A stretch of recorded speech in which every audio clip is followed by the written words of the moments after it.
know that there are tons of reasons to call your legislators and representatives right now, and the messaging and the asks and all the issues are becoming increasingly harder to navigate and to know specifically what to ask for.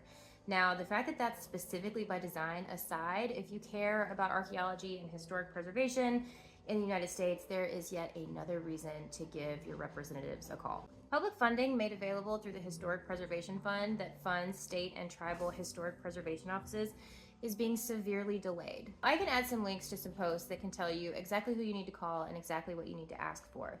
But I really want to make this relevant to you and why this matters to the general public and to people who care about historic resources in their communities. And why does this matter to you?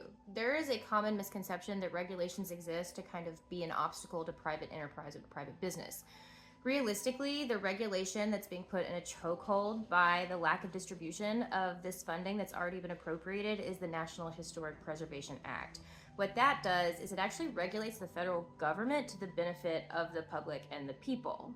The specific regulation requires that states review federal undertakings or federal actions in that given state, not only to weigh impacts to particular resources, but if that impact is unavoidable, then states and local governments can actually ask for mitigative measures to provide some level of compensation or benefit to the public in exchange for the impact to that resource. If you think about the distance between an individual and the federal government and an individual and their local government, local governments are always going to have exponentially more information about the resources closest to them, and they're always going to be a little bit more intimately familiar of the perspectives of their specific constituents and stakeholders. Now, without this funding, state offices and tribal nations are getting increasingly closer to having to lay off massive amounts of their staff. This has already happened in Ohio, where they had to lay off about half of the staff at their state historic preservation office.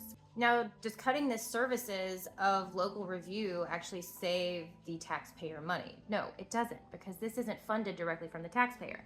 The money in the Historic Preservation Fund actually comes from revenue from Outer Continental Shelf oil and gas leases as a mitigative measure to provide a public benefit for the overall environmental impacts of those actions. So to summarize, you're getting services cut, your voice isn't being heard, and you're not saving any money, and my friends are getting fired. So if you care about archaeological sites or historic preservation in the country, give your legislators a call and please just ask that appropriations through the Historic Preservation Fund that should have already been distributed to state and tribal governments be distributed to the governments that can put those to use for the people.